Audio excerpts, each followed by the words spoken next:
Bismillahirrahmanirrahim. Assalamualaikum warahmatullahi wabarakatuh.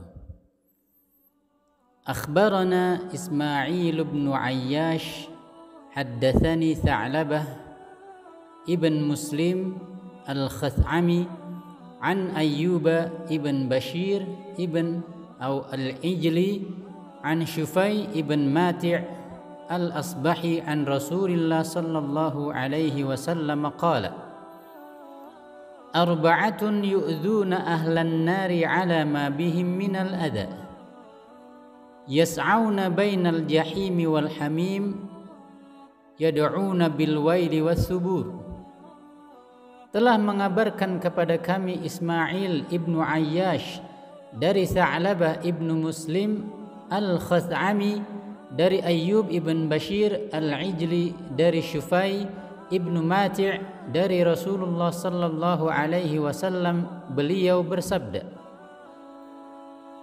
ada 4 kondisi penduduk neraka yang sangat mengganggu penduduk neraka lainnya, padahal mereka sudah amat tersiksa dengan dosa-dosa mereka sendiri.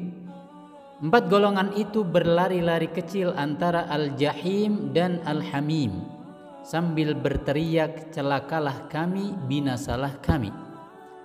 Sebagian penduduk neraka akan berkata kepada sebagian yang lainnya, mengapa mereka berlari-lari kecil sambil berteriak-berteriak hingga membuat kita terganggu dan tambah menderita? Ada di antara mereka yang berlari-lari kecil tersebut yang dimasukkan ke dalam peti yang terbuat daripada bara api. Ada juga yang menyeret-nyeret ususnya yang terburai. Ada juga yang dari mulutnya mengalir darah dan nanah, dan ada pula yang sedang dan terus memakan dagingnya sendiri. Lalu para penghuni neraka bertanya kepada orang yang pertama yang dimasukkan ke dalam peti yang terbuat dari bara, mengapa dia diperlakukan demikian?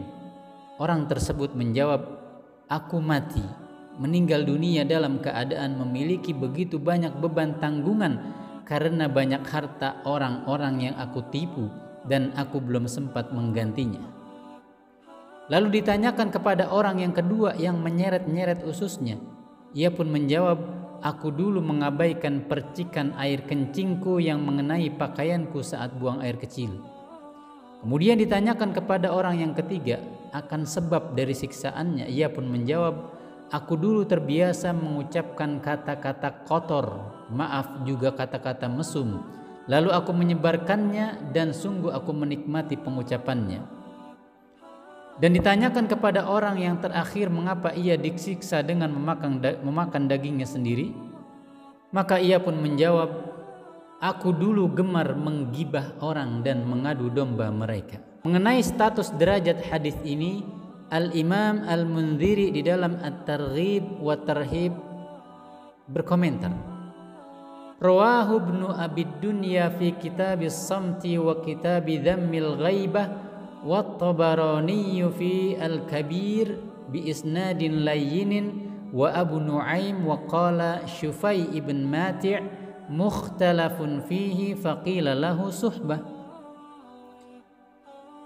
Hadis ini diriwayatkan oleh Al-Imam Ibnu Abi Dunya di dalam kitabnya As-Samtu dan di dalam kitab Dhammul Ghaibah, dan juga oleh Al-Imam At-Tabarani di dalam Al-Mu'jam Al-Kabir dengan sanad yang layyin alias lemah.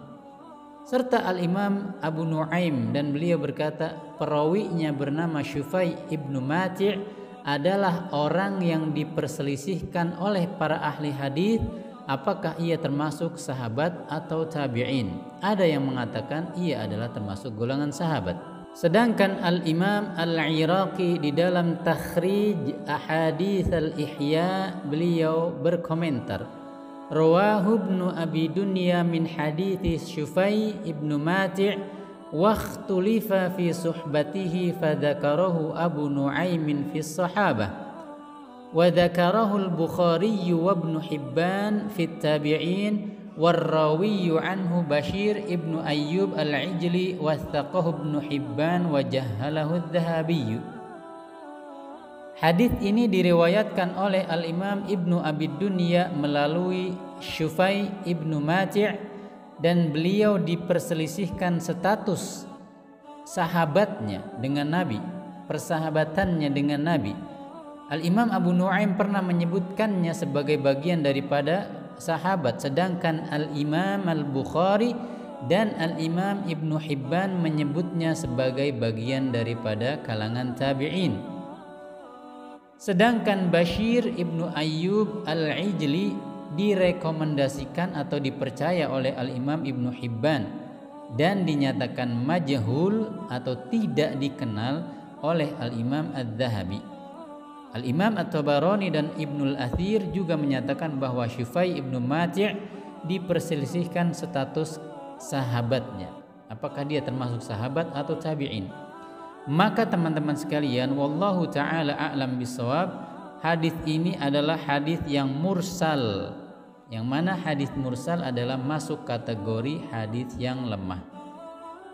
Dan hadis ini juga dinyatakan dhaif oleh Syekh Abu Ishaq Al-Huwaini di dalam kitabnya An-Nafilah fil Ahadits Ad-Dha'ifah wal Batilah, serta oleh Syekh Al-Albani di dalam Dha'ifut Targhib wa Tarhib.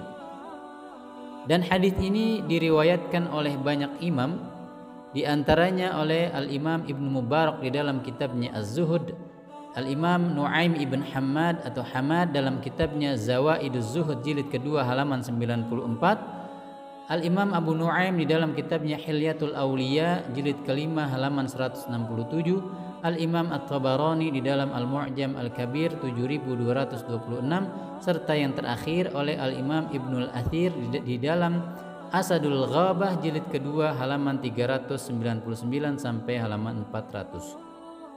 Demikian, mudah-mudahan ada manfaat yang bisa kita petik dan raih meskipun dari hadis yang dhaif ini, yang maknanya secara umum ada juga dikandung di dalam hadis atau nas-nas sahih yang lainnya. Wallahu ta'ala a'lam bishawab. Barakallahu fikum. Wassalamualaikum warahmatullahi wabarakatuh.